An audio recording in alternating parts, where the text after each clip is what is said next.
Bismillahirrahmanirrahim. Assalamualaikum warahmatullahi wabarakatuh. Perkenalkan, nama saya Raisa Nur Putri dengan NIM 2009758 dari Prodi Desain Komunikasi Visual kelas C angkatan 2020. Di sini saya hendak mempresentasikan tugas UAS mata kuliah tinjauan desain mengenai apresiasi karya. Di sini karya yang hendak saya apresiasi bernama Acme Neris Lovebed in White and Grey Finish 38050. Nah, gambarnya bisa dilihat ya di sebelah kanan. Nah, jadi langsung aja saya akan membahas 3 unsur tinjauan dari karya. Pertama-tama ada dari sudut unsur formalistik. Nah, nama produknya adalah seperti yang saya sebut tadi adalah Acme Neris Lovebed in White and Grey Finish 38050. Kategorinya merupakan lovebed. Nah, Acme Neris ini dimanufaktur oleh Acme Furniture. Nah, dimensi dari produk ini dari panjang lebar tinggi dan dalam ukuran inci adalah 78,15 kali 41,34 dan kali 69,88. Ukurannya twin. Di sini saya menggunakan Acme Neris warna putih dan abu-abu. Materialnya terdiri dari kayu, veneer yang udah dilaminasi, dan kayu rekayasa. Termasuk dalam kategori koleksi Neris. Style desainnya dikhususkan untuk remaja atau anak-anak. Nah, limit kapasitas beratnya itu 165 lbs dengan catatan tempat tidur atas tidak digunakan untuk anak-anak di bawah usia 6 tahun. Nah, Acme Neris Lovebed in White and Grey ini terdiri dari tangga, meja, laci, dan lemari. Nah, dari unsur ekspresifistiknya, sebenarnya ini merupakan karya desain furniturnya tidak ada makna atau konotasi khusus ya. Jadi tidak ada kiasan khusus atau cerita jelas di balik produk ini. Jadi produk Acme Neris itu hanya merupakan produk furnitur dan interior biasa ya dari sekian banyak produk furnitur lovebed. Namun kalau dibahas dari segi desainnya itu produk Acme Neris ini menganut simplisitas gaya modernisme yang tetap menarik di mata anak-anak dan remaja. Nah, sebenarnya itu terdapat varian warna lain selain warna putih dan abu-abu, yaitu ada putih dan oak, putih dan merah muda, dan juga putih dan teal. Nah, kombinasi warna putih abu dan putih oak ini terkesan lebih dewasa dan mungkin menjadi incaran yang cocok untuk para remaja. Nah, untuk kombinasi warna putih merah muda dengan putih teal atau ya pada dasarnya warna pastel yang cerah mungkin akan lebih menarik di mata anak-anak. Dari unsur instrumentalistiknya, jadi tujuan dari karya desain furnitur ini adalah untuk menghemat ruang, namun masih tetap multifungsi dengan menyediakan berbagai macam modifikasi tambahan dibandingkan kasur biasa. Nah, itu sangat cocok untuk kebanyakan orang-orang sekarang yang lebih memilih tinggal di rumah-rumah yang kecil. Nah, gimana ini cara mensiasatinya? Jadi produk Acme Furniture itu mensiasati dengan meletakkan kasurnya itu di atas ya, seperti karena lovebed itu semua produk lovebed itu kasurnya di atas. Nah, bagian bawahnya itu kan ada ruang kosong kan otomatis. Dan untuk produk Acme Neris ini disiasati dengan ditambahkan meja, laci, dan lemari. Jadi lemari, meja, laci, sama kasur ini udah menjadi satu kesatuan produk gitu. Jadi untuk tinggal di rumah kecil itu sudah bukan menjadi masalah lagi, dengan 4 furnitur ini udah menjadi satu. Nah, untuk ide karya untuk Acme Neris ini sedikit sejarah ya.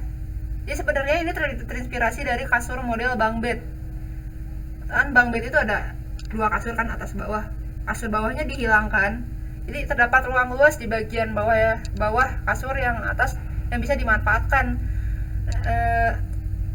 Sebenarnya tiap model lovebed itu beda kan. Di bagian bawahnya ada yang cuma ditambahkan meja, ada yang ditambahkan laci dan rak buku dan lain-lain. Nah, tapi untuk desain furnitur yang Acme Neris ini, area bawahnya itu disertakan meja sama laci.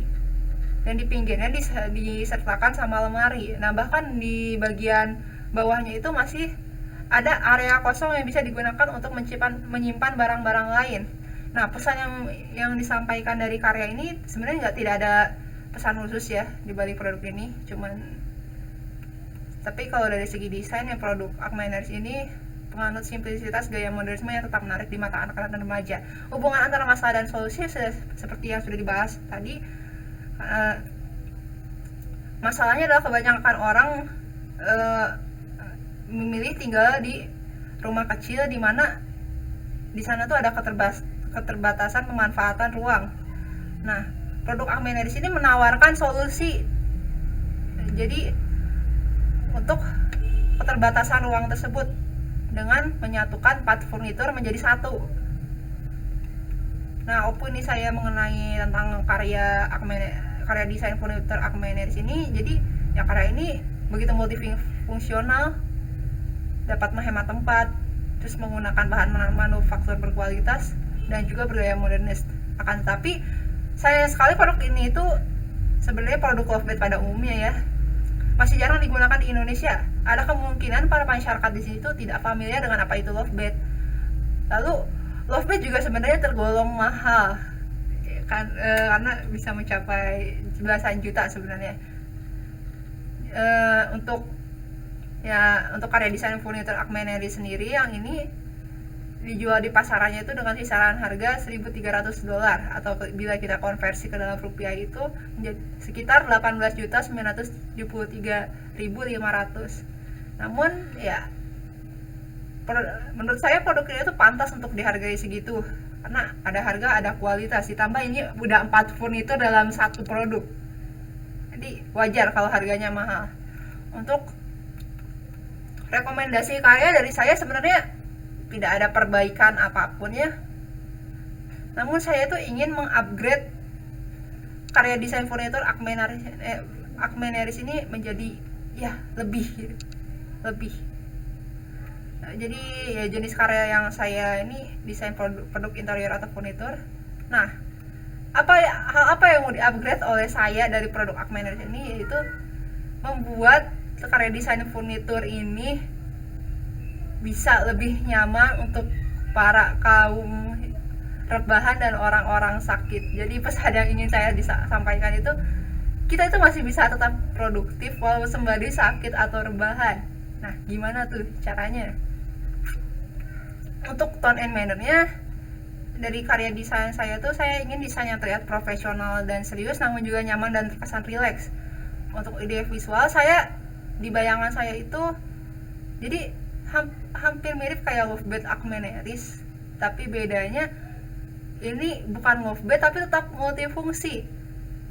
Jadi saya ingin membuat sebuah karya desain yang membuat nyaman pengguna, terutama untuk para kaum rebahan dan orang-orang yang sakit ini. Untuk penggunaan visual itu saya mengumpulkan beberapa foto desain Lovebed dengan benda-benda atau furnitur yang akan saya tambahkan pada Lovebednya, yaitu lemari, laci, meja, stop kontak, dan rak buku. Untuk pemilihan huruf atau tipografi, karena ini merupakan desain produk, saya merasa tipografi tidak diperlukan.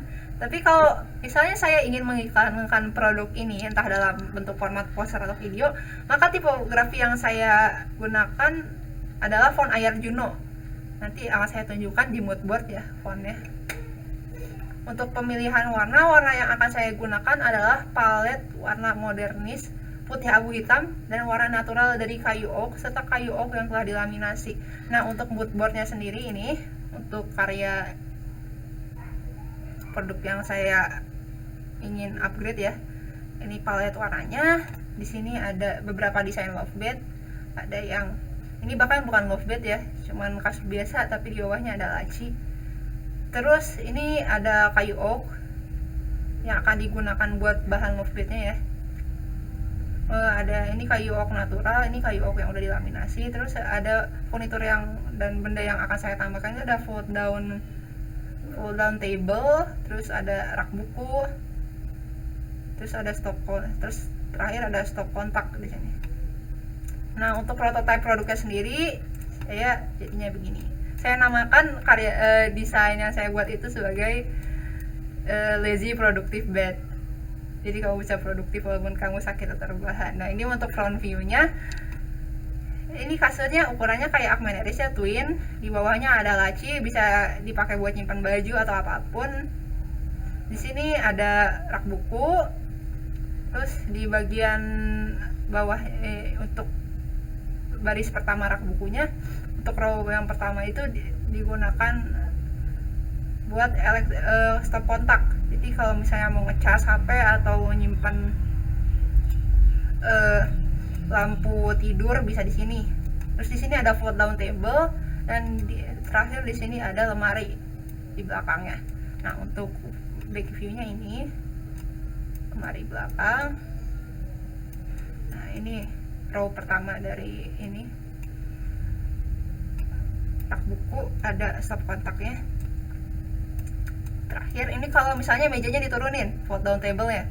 Nah, jadi meja ini bisa digunakan buat kita untuk kerjain tugas atau buat makan, atau misalnya untuk kita para desainer ya buat gambar, untuk ngedesain.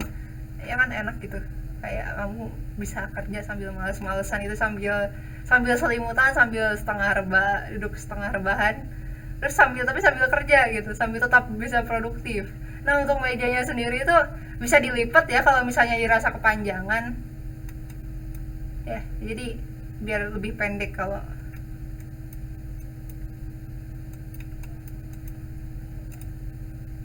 ya. Sekian dari saya.